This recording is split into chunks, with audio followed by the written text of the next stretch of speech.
Jungkook got up and adjusted his coat. Ryan was still lying there on the sofa, staring at him blankly. You should have said yes to my deal. Now bear the consequences. He smiled. See you soon, baby girl. Jungkook blinked and walked towards the door. When he left, Ryan got up from the sofa and threw the vase at the closed door. If only he had not been a mafia boss, she muttered angrily. Next day, if I don't like Americano, I will kick your ass again and this time harder than ever, Taeyang told Jimin. Jimin's car broke down. He called Taeyang to give him a lift to the office. They were on their way to the office when Jimin asked Taeyang to stop by the cafe. At first, Taeyang refused, but after Jimin insisted him several times, he finally agreed to go inside. Dude, I bet you will like it. You know, you listen to your friend, so all will go good with you today. Just then, someone's car hit Taeyang's car hard from behind. They were still wearing their seatbelts. That's why their heads didn't hit the dashboard. Taeyang looked towards Jimin and gave him a glare. Jimin gulped. All will go good, my ass. Taeyang said angrily and got out of the car to teach a lesson to the person who hit his car. He came out and was surprised to see Jennifer inspecting the damage. Jennifer looked up and saw Taeyang. I'm really sorry, I didn't do it on purpose. Jennifer apologized. Jimin also came out and cursed internally. Taeyang, I know this is your favorite car, but please try to understand that he didn't do it on purpose. Jimin tried to help Jennifer as he knows his friend and his love for the cars. Taeyang doesn't even allow anyone to drive his car, and here she damaged his favorite car. Please, I'm sorry. Jennifer began to cry, causing Taeyang to furrow. Taeyang looked at Jimin, who shrugged his shoulder, then at Jennifer, who was still crying. Hey, that's fine. That's not a big deal. I forgive you, said Taeyang. He tried to stop her from crying, but in the next second, Jennifer raised her hand up with a wide smile on her face. Really? Jennifer shrieked, causing the boys to cover their poor ears.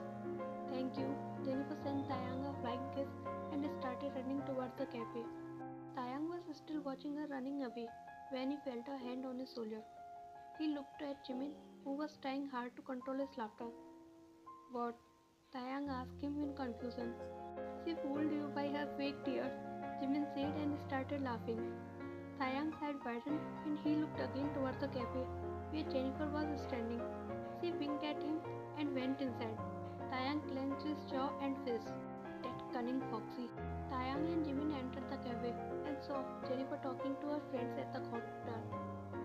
Taeyang went to a table and sat down on a chair. After ordering Americano for both, Jimin joined him. They could hear Jennifer talking about her marriage and Jeon, who took her out of the dinner last time. Taeyang was getting bored, so he started looking around. But then he fixed his eyes on Jennifer, who was smiling wildly. He felt as if he had forgotten everything around him. He was checking her facial expression and the way she waved her hands every second she spoke. He did not realize that he had been watching her for a long time. She has been taken. Jimin's voice brought him back to the earth. Huh? Taeyang looked at him confusion. She is getting married soon. And here you are continuously watching her like a lovesick puppy. Jimin replied, taking a sip from the Americano. I was not looking at her. I was looking at the counter. Actually, the interior of the cafe is amazing. I am impressed. Taeyang tried to change the topic. Yeah, lie as much as you want, said Jimin. The two didn't say a word to each other after that, but Taeyang was still stealing glances at her. She is so beautiful. He closed his eyes and mentally slapped himself for even thinking like this. She is engaged. He kept repeating this mantra until he came out of the cafe with Jimin. He was about to get inside the car when suddenly his phone rang. He leaned against his car and answered the call. He finished the call a few minutes later and was about to get into his car when he saw Jennifer and Ryan leaving the cafe and heading for Jennifer's car. But the thing that caught his attention were the men standing at a distance. He quickly recognized them. He saw them following Jennifer's car. He quickly called Sebastian. Hello? Came Sebastian's voice from the other side. Have you given our men the task of following someone? Taeyang asked without beating around the bush. Oh yeah, the boss told me to arrange someone to follow Miss Bayan. Taeyang frowned. That's all? Taeyang asked. Yes, said Sebastian. Okay, Taeyang said and hung up. He got into the car and made his way to the office. Taeyang entered Jungkook's office without knocking. Jungkook looked up from his file and raised his eyebrow at him. What do you think you are doing by sending our men to follow Bayan? Taeyang bent down and placed his hand on the table in front of Jungkook. Jungkook leaned back on his chair. I am trying to find out her weaknesses. What do you mean? Taeyang scrunches his eyebrows together. I want to know what is most important to her, Jungkook said. I don't understand. Taeyang stood up straight and folded his arms around his chest. Because I don't want you to understand anything. You have never been interested in any of my personal matter, and I want you to do the same this time too, said Jungkook, picking up his mobile, which had just made a ringing sound, indicating that a message has been arrived. Taeyang looked at his mobile screen and smiled. He then showed the screen to Taeyang. See, baby girl has gone shopping with a friend. Mischief was evident in his eyes. Look, Jungkook, forget revenge and move on. You won't get anything out of it. Taeyang tried to knock some sense into his head. What happened all of a sudden? The last time I checked, it was you who told me the plan for revenge. Jungkook could not understand why his friend was taking that girl's side. At that time, I was thinking as a friend, but now I realized that you were wrong there. You shouldn't have touched her without her consent. I know what I did was wrong, but what she did was not so good too. She slapped me. She fucking slapped me. Jungkook banged his both hands on the table and shouted. Then what else did you expect from her? Taeyang tilted his head and asked.